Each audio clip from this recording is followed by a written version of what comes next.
तो आइए स्वागत करते हैं अपने विशेषज्ञ मशहूर साइकोसेक्सोलॉजिस्ट डॉक्टर एस के जैन साहब का। डॉक्टर साहब बहुत बहुत स्वागत है आपका कार्यक्रम sex education and your queries में। डॉक्टर साहब, अहमदाबाद से एक ईमेल मेरे पास आया जिसमें लिखा है कि मेरी शादी को 6 साल हो गए और मेरी उम्र 36 साल है, लेकिन जब कभी भी मैं अपनी पत्नी के साथ संबंध बनाने की कोशिश करता हूँ मेरे पेनिस में इरेक्शन नहीं आता। मैं क्या करूँ?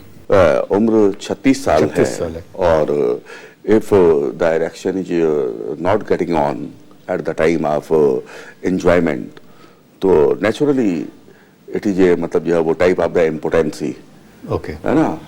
तो ये है कि डॉक्टर साहब एक चीज और मैं महत्वपूर्ण इसमें लिखी हुई है कि इन्होंने लिखा है कि मैंने सारे टेस्ट करवा लिए हैं और वो नॉर्मल है। जी अगर भाई जी सारे टेस्टों से उसका उतना संबंध नहीं है क्योंकि ये कोई इन्फेक्शन नहीं है जी, है ना। दिस इज मतलब जो है वो यू कैन से मतलब जो है वो शरीर और मन से मिलके एक सफल सेक्स संबंध बनते हैं। आज सभी जानते हैं कि सफल सेक्स सुखी जीवन का महत्वपूर्ण आधार है जी।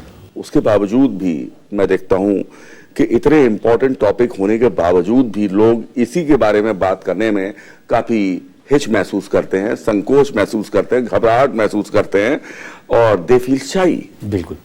तो जहां तक इनकी प्रॉब्लम की बात है कि 36 साल उम्र है और सारे टेस्ट मैंने बताया इसमें टेस्ट करवाने की उतनी ज्यादा इंपॉर्टेंस नहीं है जितनी की इंपॉर्टेंस इस बात की है कि इन्होंने जो कुछ भी अपने प्रीवियस लाइफ में समथिंग एक्सेस की है, कुछ बचपन की नासमझियां होती हैं, कुछ जवानी की भूलें होती हैं जिसकी वजह से ये प्रॉब्लम अधिकांश मरीजों में देखी गई है। इनको इमीडिएट किसी अच्छे क्वालिफाइड सेक्सोलॉजिस्ट से मिलना चाहिए।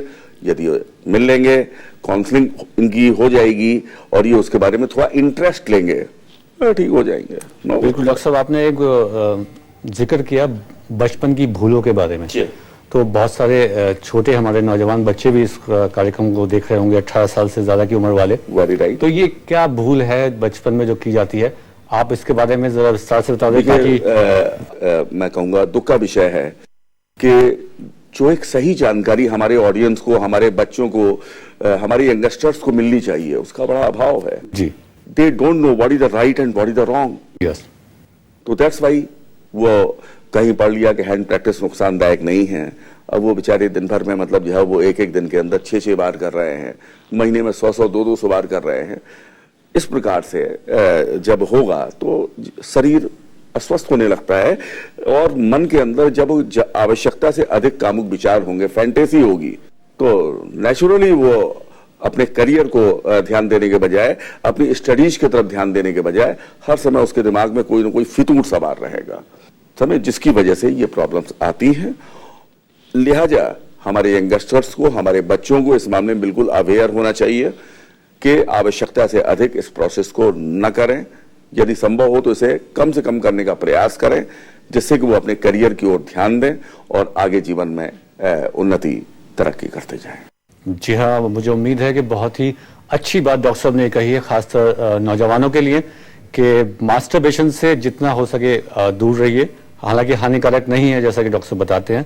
अपना ध्यान कैरियर बिल्डिंग आपका टाइम है, अपना ध्यान कैरियर की तरफ लगाइए, पढ़ाई की तरफ लगाइए, खेलकूद में अपना रुचि लीजिए।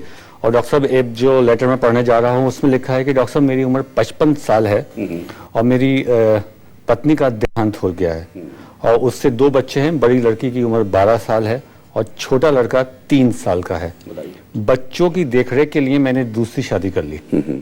उसकी उम्र यानी इनकी दूसरी पत्नी की उम्र 35 वर्ष है। अब मैं जब इससे संभोग करने की कोशिश करता हूं तो लिंग में पूरा तनाव नहीं आता, जिससे वो संतुष्ट नहीं हो पाती और लगता है दूसरी शादी करने में मेरे से बड़ी भूल हो गई, मैंने गलती कर दी। क्या इसका कोई निदान है? देखिए, ऐसा है कि आपने कोई भूल नहीं की है। आपने बच्चों को एक अच्छा लाइफ स्टाइल देने के लिए, उनकी कन्वीनियंस सुविधाओं को देने के लिए दूसरी मैरिज की है, तो ये कोई भूल नहीं है। This is a normal way. जैसे आज मैक्सिमम वर्क अडॉप्ट करता है, that's why there is no any problem. Problem is this कि जब आपने सेकंड मैरिज की तो आपको अपने पावर को भी रिगेन करने के लिए अपने वाइटलिटी को मेंटेन करने के लिए आपको थोड़ा सा प्रयास करना चाहिए था। यदि वो प्रयास कर लिया होता तो मैं समझता हूँ आज ये प्रॉब्लम नहीं होती। दूसरी चीज कि आपकी उम्र 55 की है, अगले की उम्र 35 की है। देयर इज मतलब जो वो age difference is there of the 20 years, this is the main thing.